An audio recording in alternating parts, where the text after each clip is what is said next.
All right.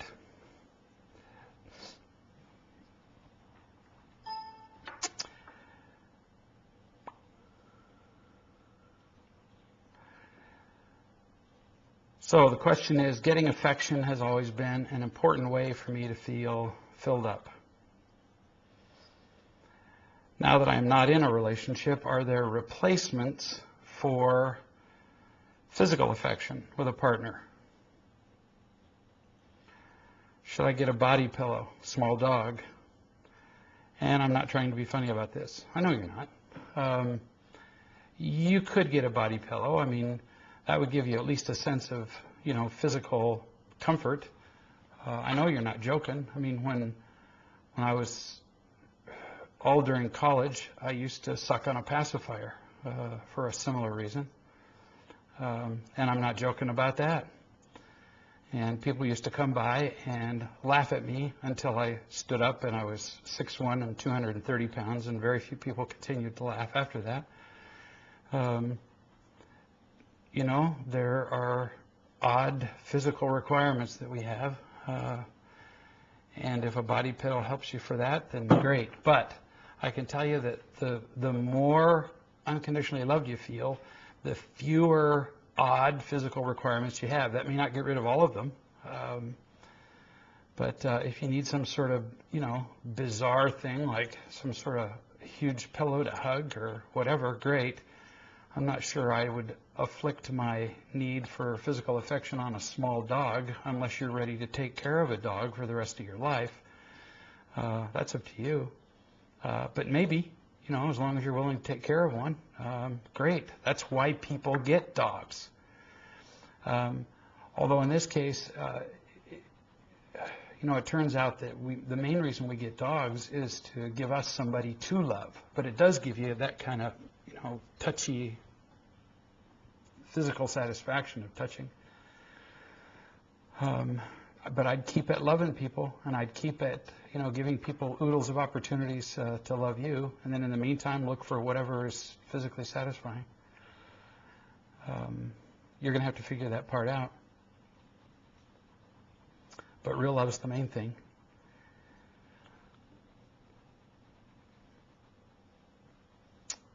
Here's another question that says, I'm reading a book on quantum physics entitled The Field, and it makes a lot of sense. I can actually understand it. What I don't understand is why a 15-year-old boy refuses to flush the toilets anytime he uses them, despite repeated requests from his mother. I don't get upset, but it baffles me why such a simple act is beyond the comprehension of anyone, not just my son. Any ideas? Sure, he doesn't have any consequences for his behavior. And this is really simple. If you've got a 15-year-old boy who doesn't flush the toilets, then you have a consequence for his behavior. And in our house, somebody just asked if I got a question that Jacob asked, and I didn't see a question. You can send it again, but I didn't see one that... all I saw was the one about physical affection, and now I'm dealing with the toilet flushing question. If repeated questioning and repeated instruction and loving doesn't get something across to somebody, we've gone over this many times, then you use consequences. Now, this seems like just obvious as can be to me. If a child can't follow simple toilet manners, and we've gone through this in our house, if a child can't follow simple toilet manners in your house and can't manage to follow the simple rules that it takes to take care of a toilet in the house, then what's the really next obvious consequence for a kid who can't manage to take care of are you following me here? Toilet in the house. What would be the really next obvious thing for that child? Really obvious. You get a porta potty, simple as can be. Every Walmart has them in the hunting section. Go to the sporting goods section, and they have these really crude, stupid little portable stands that hunters use when they go deer hunting, and no teenage child is going to want to use one of these. And so you have the child with his money buy the little portable and you sit down and you explain to the kid. You go with the kid to Walmart and you take him to the sporting goods section and you show him what a porta potty looks like. Oh, they are not fancy. They don't flush. They stink. They require a special kind of toilet paper. They're not fancy. There's no privacy to them. He's going to be using it out in the backyard. If he wants to build some sort of little thing around it, that's up to him. But he'd have to go out in the backyard in a porta potty that he's going to have to take care of and he's going to have to purchase. And he's going to say, "You're kidding." And you're going to say, "No, I'm not kidding." Everybody who uses the indoor flush toilet does so as a privilege because they take care of it, because they push the little silver handle that's over there to the upper left of the porcelain bowl. It's not real complicated. Even the most retarded of children have managed to learn how to use the little silver handle, but apparently you've decided not to use it. And so we've come up with a really special arrangement for the children who don't know how to use the little silver handle, and we've come up with a little apparatus that doesn't require the silver handle, and it's a porta potty. So you will use it outside, and we will keep it special just for you. No one will compete with you for the use of it. It will be just yours. It will be a special little device for you. In fact, we will put your name on it. Nobody else will be allowed to use it but you. And you will be allowed to use only it because you have demonstrated that you don't know how to take care of the indoors one. Do you want to guess how long it will be before the child learns to use the indoors one? It's really simple. You teach them with consequences, and you quit fussing at them. It's really simple stuff. That's how you do it. So, yeah, you've learned how to read the quantum physics book, but you haven't learned how to teach your kid consequences. So really, it turns out the problem is you, the parent.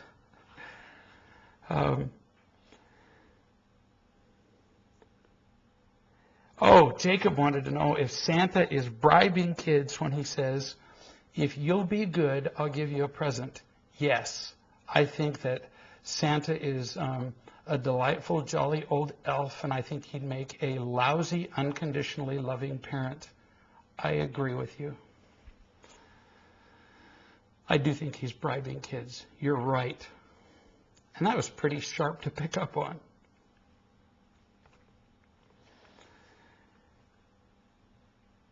Go ahead and put up all the questions you want. I'm going to answer some that were sent to me during the week. Here's I'm 50 years old. Except for 12 years married and the first 12 years of childhood, the balance of my life, I've been, quote, looking for the one. I'm getting tired of this behavior. Half the humans on the planet that I meet, I'm sizing up for their availability to make me happy. This doesn't feel loving or make me happy. Well, how incredibly perceptive of you. Forgive me, I'm still getting over pneumonia.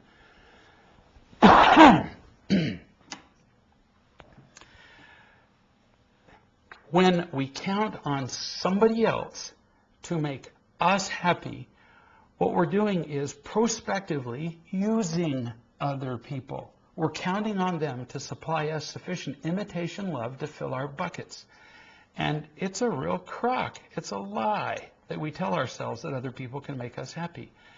And so rather than looking at other people to be the one and to make us happy, which is a terrible way to live, what we should be doing instead is to be simply telling the truth about ourselves and finding the people who are capable of accepting and loving us unconditionally, and finding as many of those people in our lives as possible. In fact, This question blends in so well with another one that was sent to me that I want to go to that one.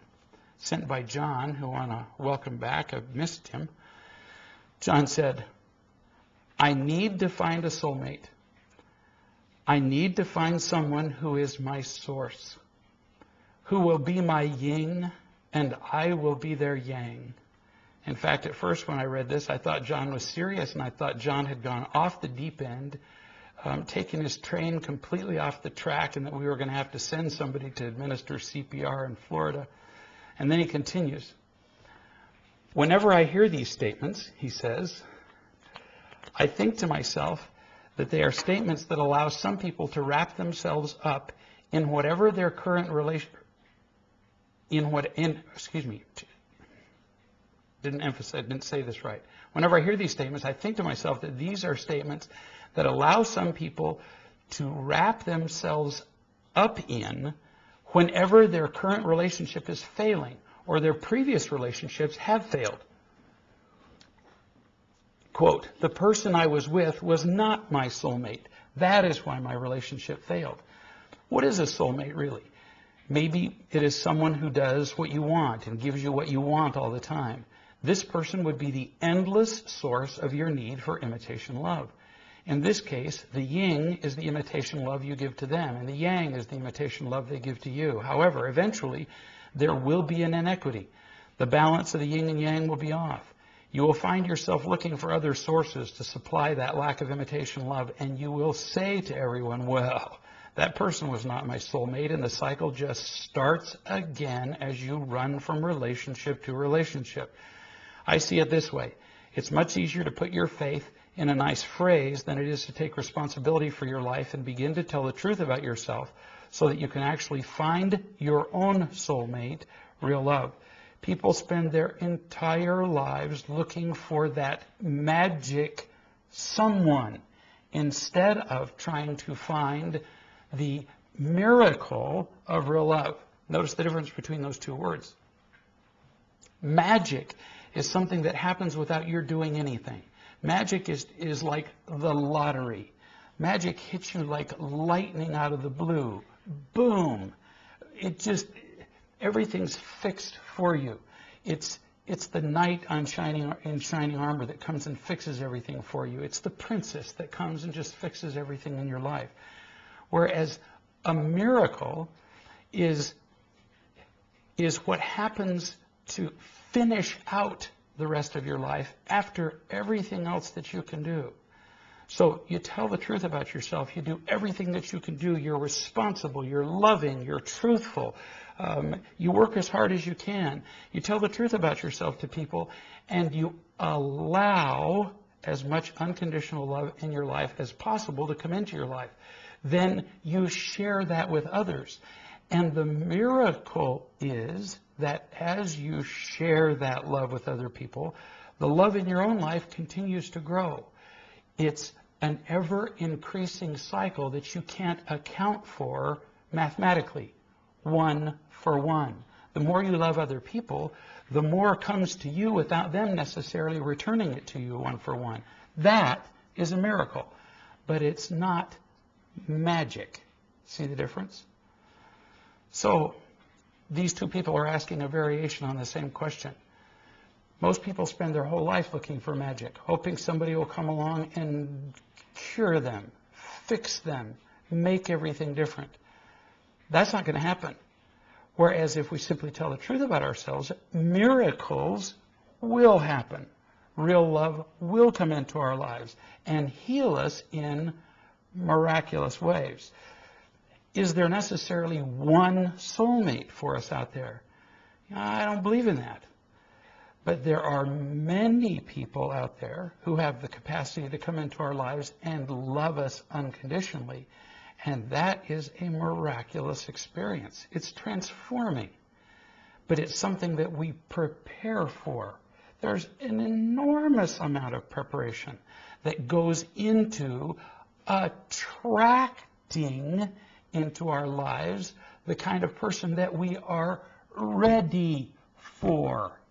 That's what the law of attraction is about.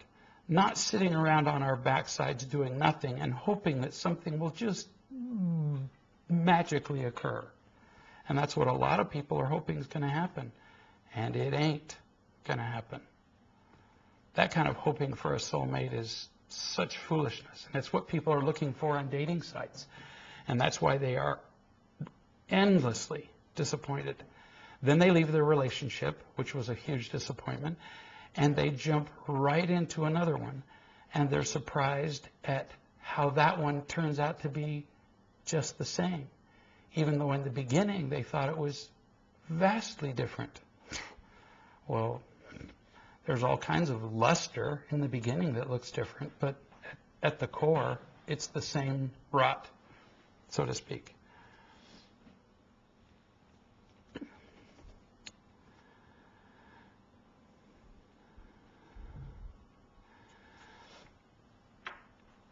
Here's somebody who says, our 18-year-old son is dating a high school friend. They're together most every day. We're LDS, Latter-day Saints, and he's planning on serving a mission for the church, something that many LDS young men do, in 1 year, and they go out for 2 years. But he's blind to the realities of spending so much time with this girl. In other words, they're concerned that if he spends a whole lot of time with this girl, that when the time comes when he's 19, that he won't then fill a mission for the church when he's 19. We have sat down with him, carefully explained the consequences of serious dating. But he continues to see her and is becoming less than honest about his time with her. How can we direct him and organize consequences while still giving him his freedom to choose?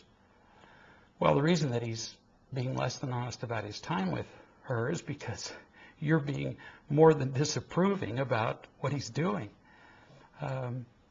He's 18 years old.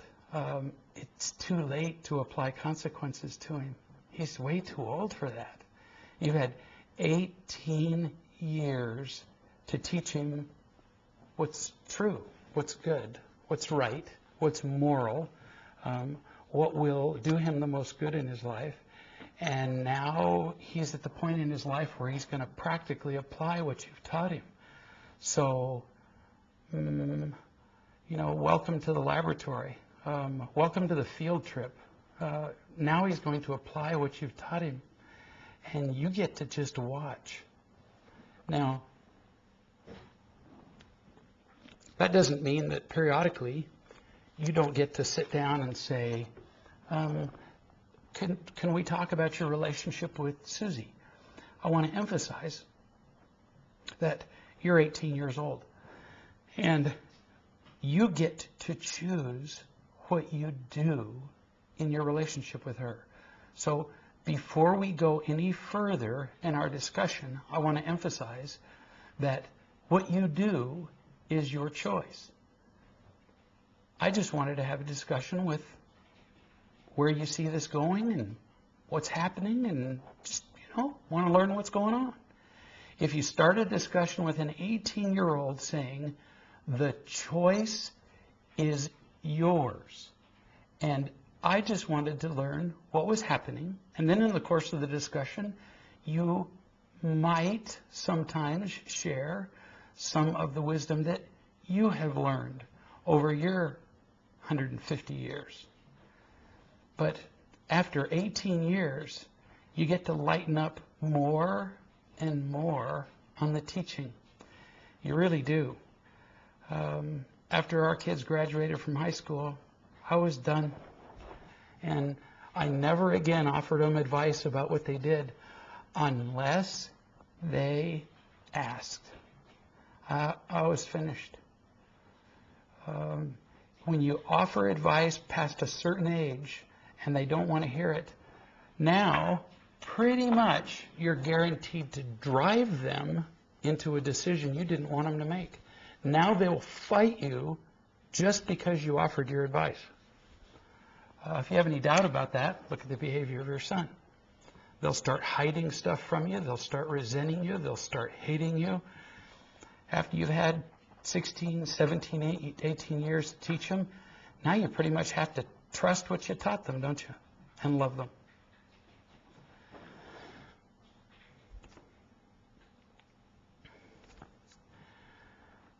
I'm working on a business project that requires, this is from a woman, a few $1,000s. My husband has agreed to lend me the money. As long as I pay him back by withdrawing the sum from my retirement account from a former employer, and I will incur high penalties for doing so. I expect to earn the money back in profits, and I'm feeling increasingly angry about the situation. We had agreed that all our money was ours and did not belong to any one person. Plus, we have more than enough to cover this expense. I'm living in keeping with the budget that we have set for me as an individual and as a family. I'm very afraid of even bringing up this subject with him because I'm afraid that we'll have a big fight. I think that my husband believes in my ability to succeed in my work, but just can't come to grips with him lending me money. It doesn't make sense to take money out of a retirement plan and pay penalties. I'm getting that old feeling of seeing him as the monster, and I'm not liking it, nor do I want to go back in that direction. My question, how do I handle this with real love? All right, you said you don't want to go back to treating him like a monster, so don't. So without going into the discussion and feeling defensive, because if you go into the discussion feeling defensive, if you go into the discussion with too much preamble, if I go into a discussion with you and I go, now, I don't want you to feel defensive, and I don't know how to say this. What am I telling you already? I'm already telling you that you're a monster and that you will take it badly. So you sit down with him and you say, Fred, there's a subject that I want to talk to you about, and it's about the loan that we talked about. I want to bring up some issues that I want to go through and talk to you about as far as the welfare of the family. I know that you want to do what's best for the family overall, and so do I. If we proceed, because earlier we had a discussion about how we were going to do this, and I was wrong. I went through the whole discussion and agreed to a plan, and I agreed to the plan because I was afraid to say what was on my mind. So that was my mistake.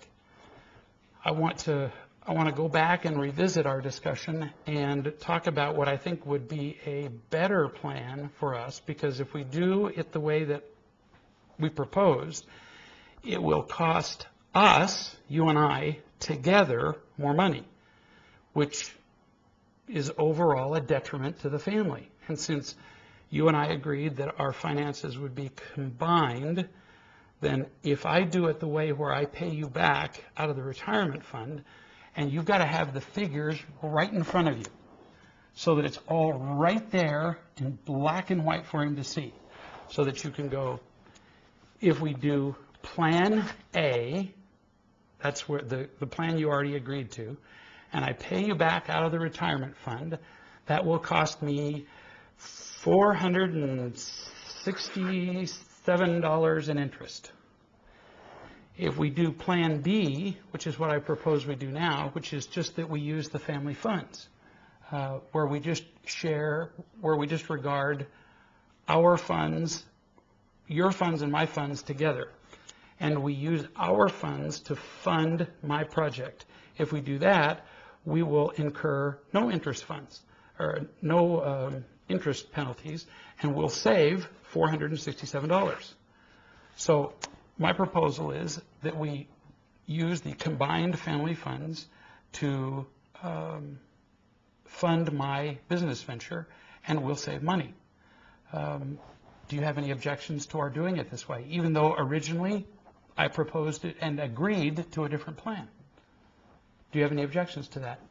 Just like that. Boom. So you just ask. And don't expect him to blow up. And then you wait to hear his objections. And if he blows up, then you say, do you mind if we finish this discussion a little later on? Would that be better for you? And then you come back and then you say, obviously there's something about this plan that bothers you. Can you tell me what it is? And you keep at it until you work it out. And if there's something absolutely insurmountable, then you say, do you mind if we talk to like a real love coach, somebody else, me, until you can work it out? Because you say, the thing that matters to me most is that you and I feel one as partners. And this is obviously some pebble in our shoe. And I'd like to throw it out. In a marriage, well, if you're on a hike, if you're on a 50-mile hike together, well, and not be together, if you're on a 50-mile hike as a person, how big a pebble in your shoe would you tolerate? None. I mean, after 50 miles, you'd have a blister the size of your fist. So, same thing in a marriage. How big a pebble do you want in the shoe of your marriage? You don't want one. So that's what you're going to emphasize to him. This is something clearly that's getting between us, and I don't want it to be. So I'd like to talk about it until it's gone. That's what you do. You bring it up as a financial subject first, and if that doesn't get rid of it, you bring it up as something that you've got to work out together as partners. And then you need to let me know either here or by email if that takes care of it.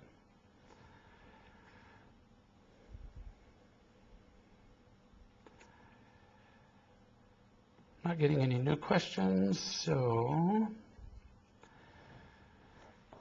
forgive me again.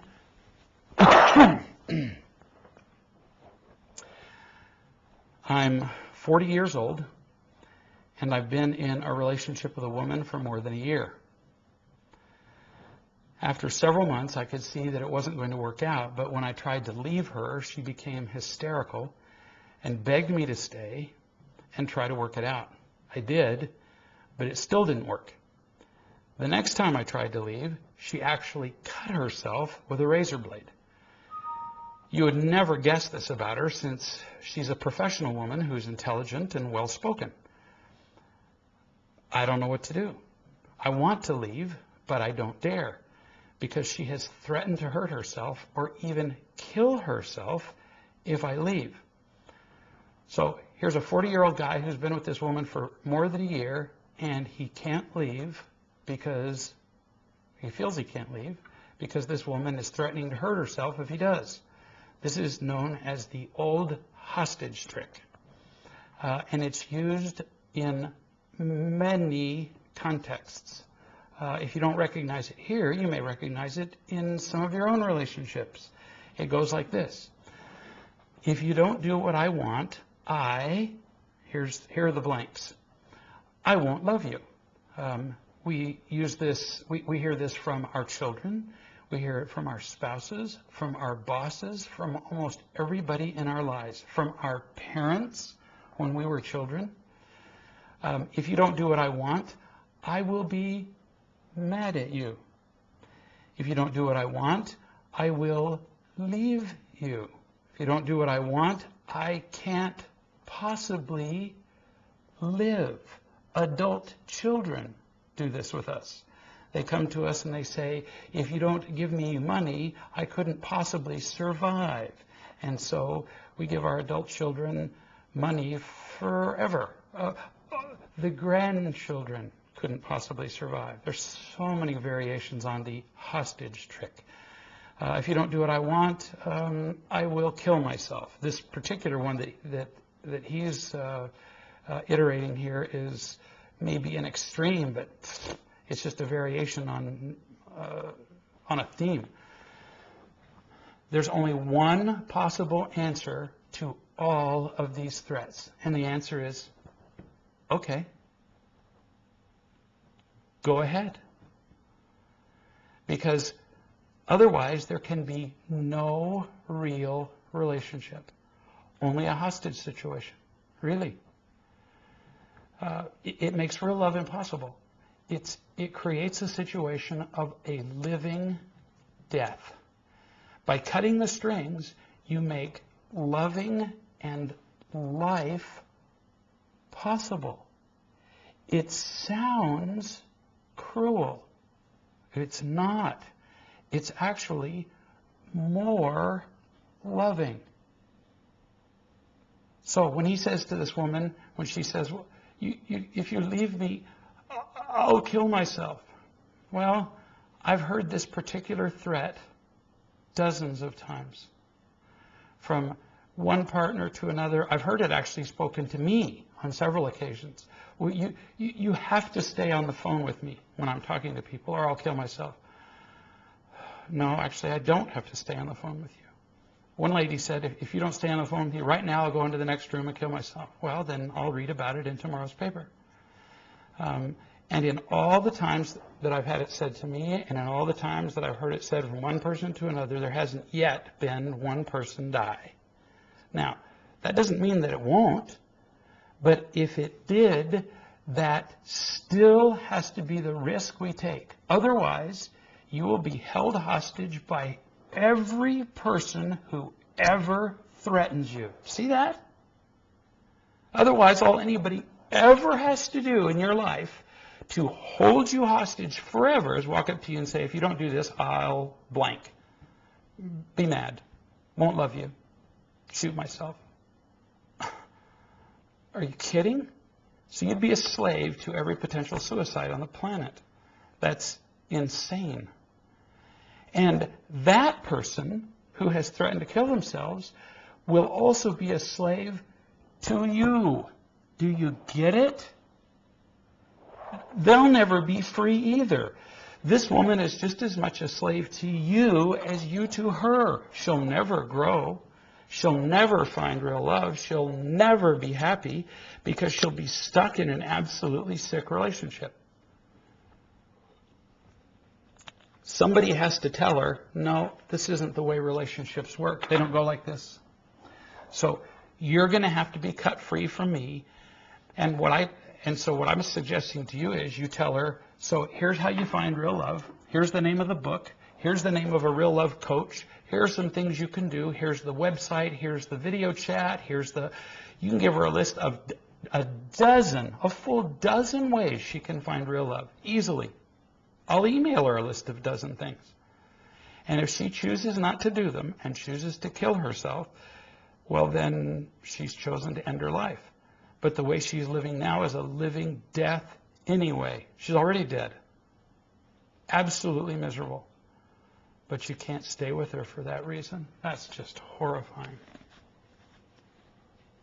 And I've told so many parents that unless you're willing to watch your child die, you can never really help a child. Unless you're willing to offend your child, you can't possibly teach a child. It's like the parent who wrote and said, what do I do with a child who refuses to flush the toilet? Unless you're willing for that child to be irritated, you will never be able to teach that child a lesson. We are so worried about offending people that we can never teach them.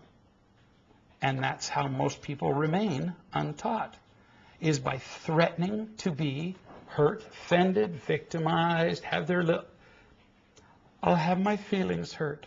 And so they remain untaught and act like victims for the rest of their lives. It's a terrible way to live.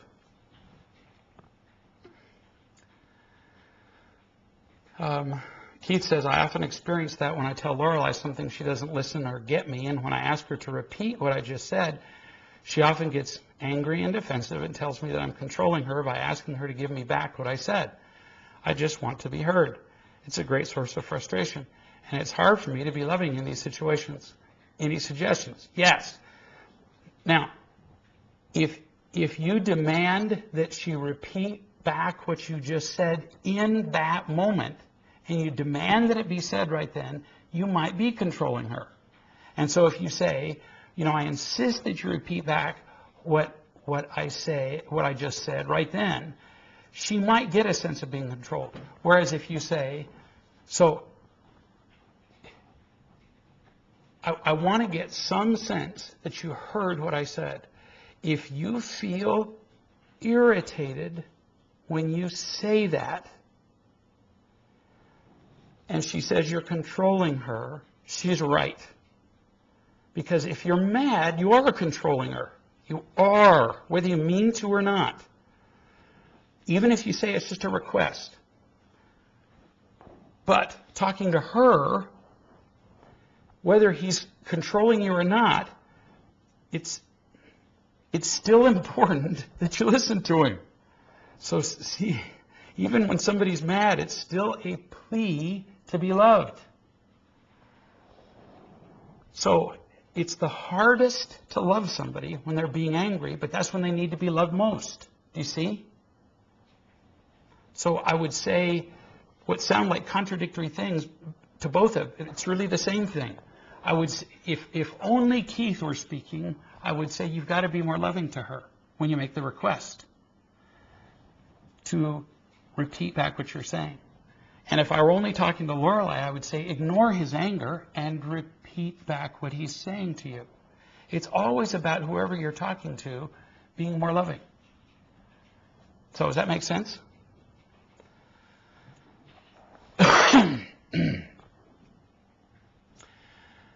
Consequences, John says, are very difficult to deal out to your children.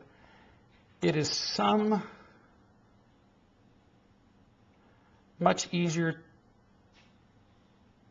to ignore. It's hard to read.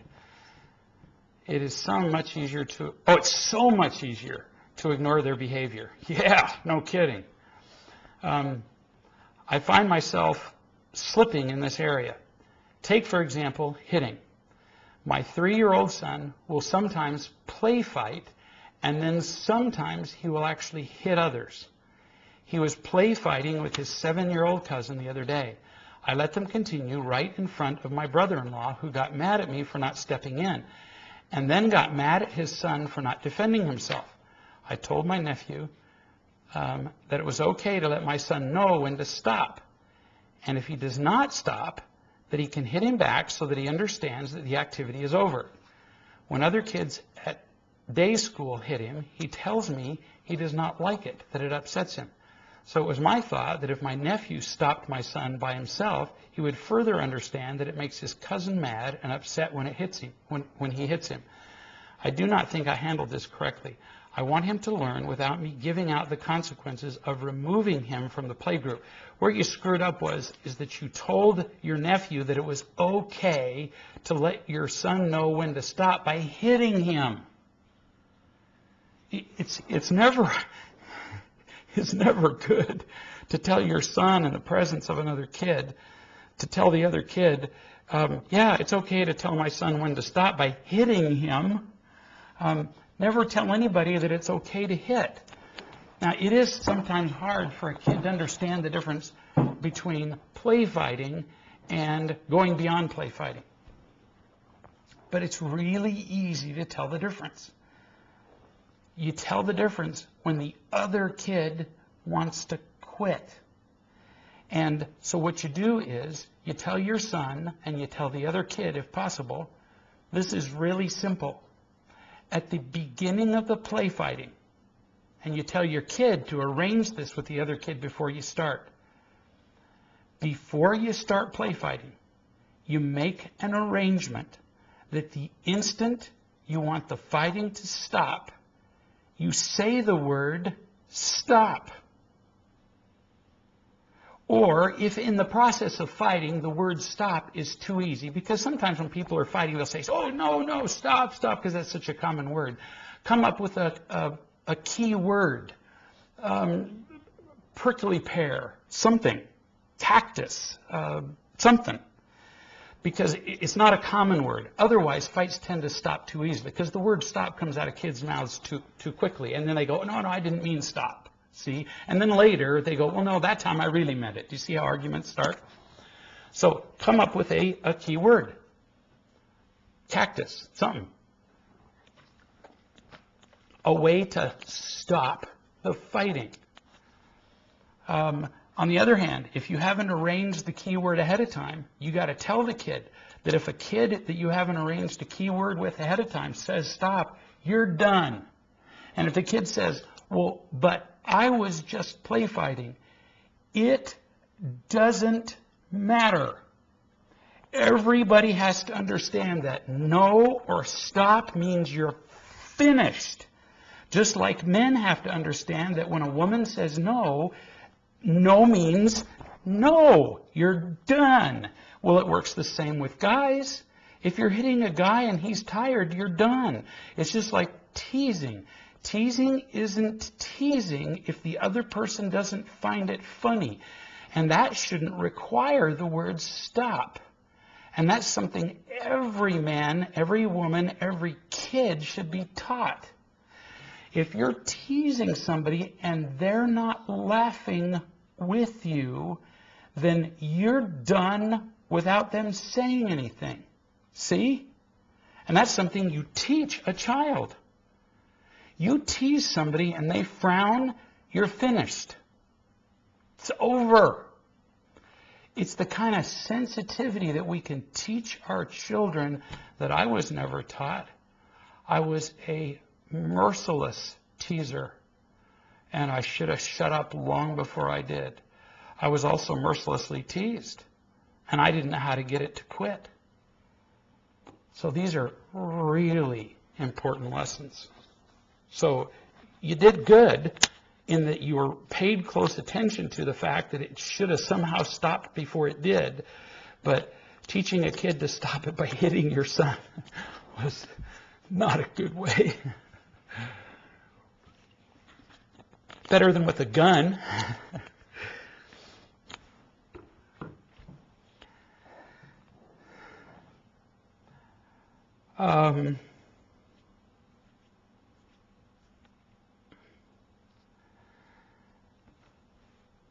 Let's see.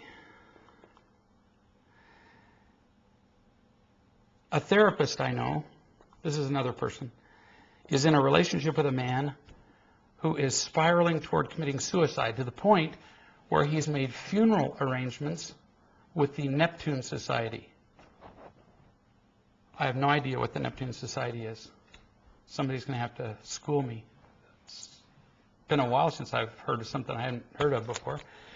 She's notified his family of his deep mental depression, and he denies to them that there's anything wrong. She even called a mobile crisis center, and they visited him. And again, he denied he was contemplating suicide. They had to leave. Yes, they do.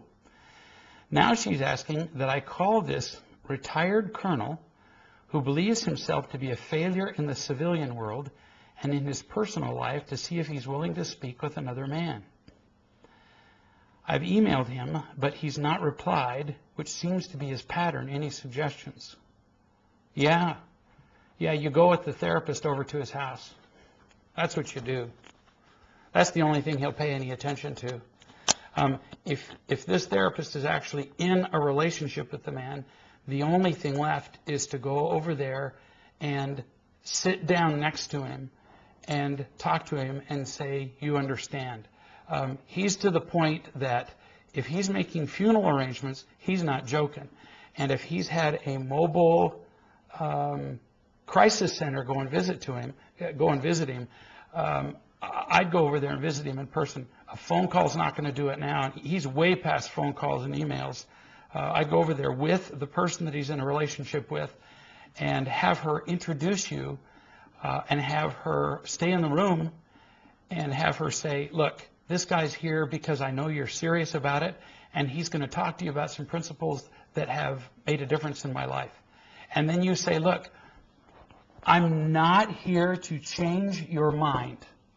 This is important. I've had discussions with, oh, shoot, he lives in Texas. Well, that makes it harder. Who do I know in Texas? Well, then in that case, I would suggest that the therapist say to the guy, look, I'm not trying to change your mind, but before you go, before you die, you got nothing to lose. I know some people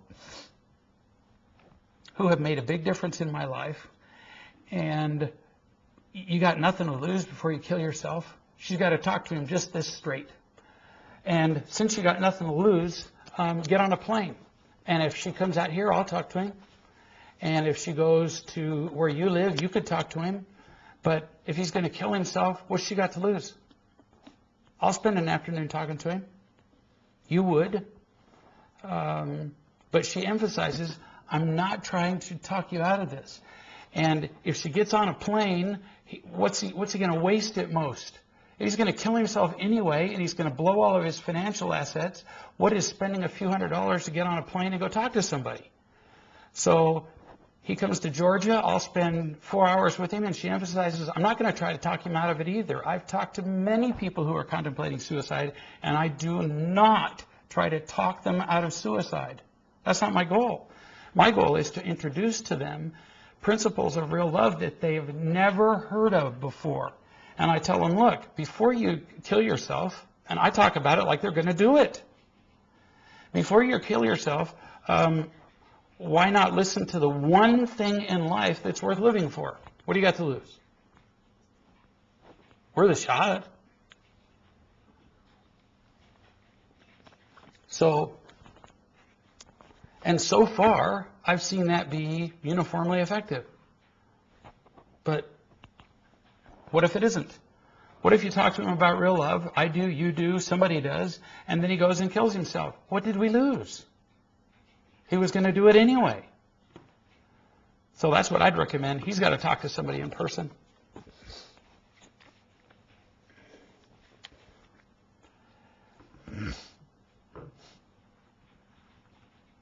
This is Lorelei, the other half of... This is Lorelei, the butthead, who isn't listening when Keith is trying to get her to repeat what he's saying in her words. She says, I do get that when somebody is angry, that's the time they need to be loved most. What happens for me is that I feel his anger and frustration with me, and while I know I need to be more loving, all I want to do is dig in my heels. Oh, sweetie, I get it. It's so understandable. But when he says, can you repeat back to me, he is, and if he's right there with you, you ask him if this isn't the case. When he says, can you repeat back to me what I'm saying to you, he is begging you to love him, to see him, to understand him. I mean, like, begging you to do that. That's the most begging a man will ever do. Ask him. Not very loving, I know. He often points out to me that I'm not being loving, and how sweet of him. And sometimes it's all I can do to not say, well, you're not being very loving either. I know. True. He's not. And it's so regrettable that in the moments that he is begging you to love him, he's not asking you in a nice way. He's in 4-year-old language saying, love me, and love me right now, and love me like this. And it's not nice. I got it. And it's the only way he knows how. It's like a tantrum of please love me. It's most inconvenient. I get it. And I know this is the field of death, and we're on it more than I would like. Yes. Is it up to whoever is sanest, and that's up for debate sometimes, to be the loving one? Yes. Yeah. It's regrettable, but it's almost like in any given moment, a couple has to almost assess who is the person who can stop this insanity and be the loving one in that moment. Now, in that moment, is that fair? No, it's not. But you can have fair or you can have happy. You can't have both. In that moment, the person who decides, I'm going to give up what I need, and I'm going to listen, and I'm going to love you. In that moment, that person ain't going to get loved. But it will come back to you. It will. The rewards to your relationship will be huge. Because what happens when you both decide, I'm going to be the one who's going to be heard right now? What happens then? Oh my, hell hath no fury, huh? It's horrible.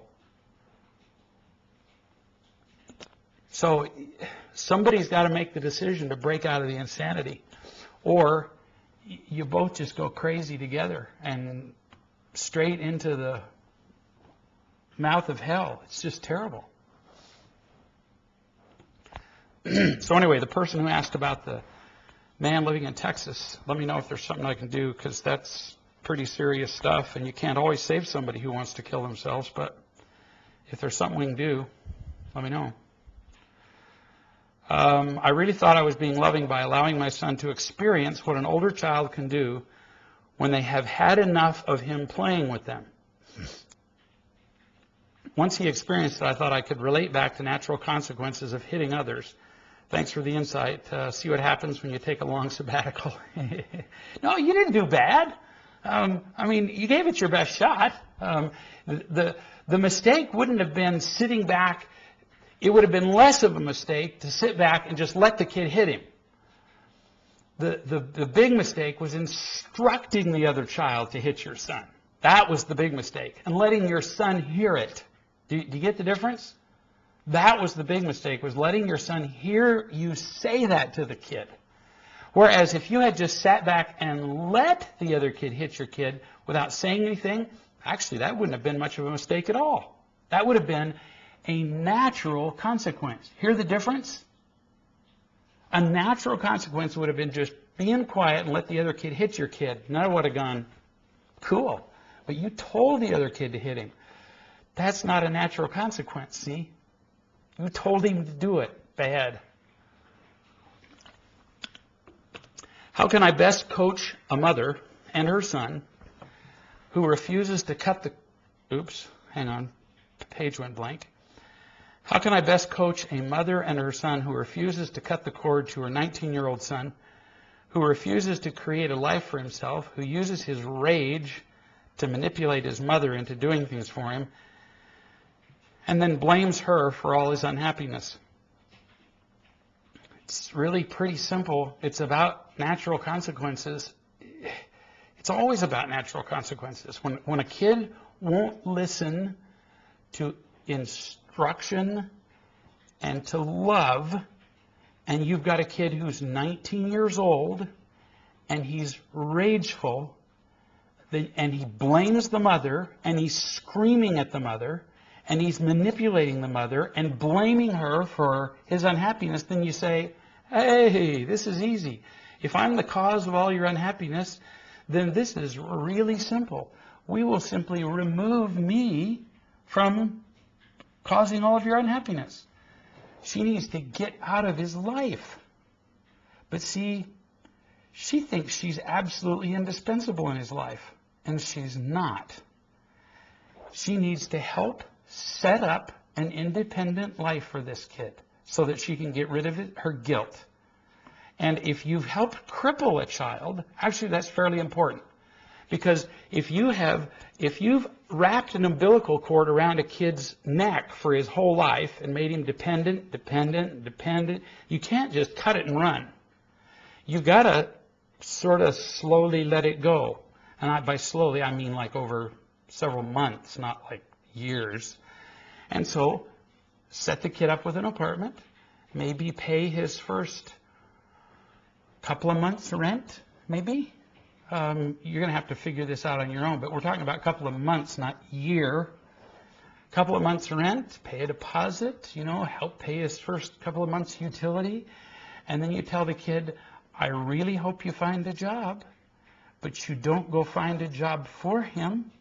And if the kid lies on his backside and he doesn't get a job, you don't nag him, because you tell him that however many months it is that you're going to help him with his utilities or food or whatever, as that runs out, you say, when that runs out, that will be all of it. And when it runs out and he comes screaming at you and says, I want more money, and you say, no, remember, you told me I made you unhappy, and so I'm going to stay out of your life and let you run it on your own. And I told you that all of this would stop, all the financial support would stop. You're a man now, and it would all stop on, March 25th.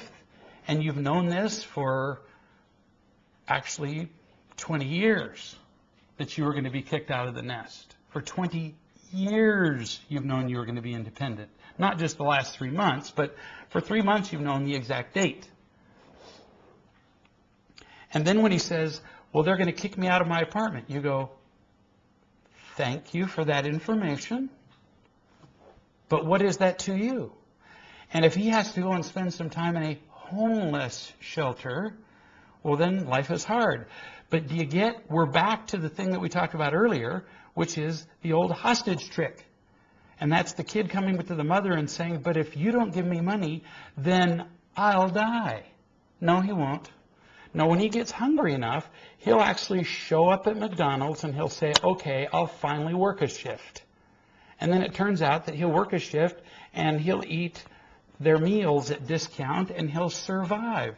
But as long as mommy feeds him, why should he work? Why would he ever work? And mommy needs to hear this. But otherwise, out of guilt and out of a need to feel important, mama will support this child forever. And so mama's got to break out of the hostage situation. Got to do it. Or she's going to be a hostage forever. So we've got a couple more questions that I didn't get to, but I will get to them next time from Althea and from Barb. And I promise that I will do them first. So it's been a delight, but we're at the top of the hour, and I'll see you guys a week from today. In the meantime, love you tons. We'll see you then.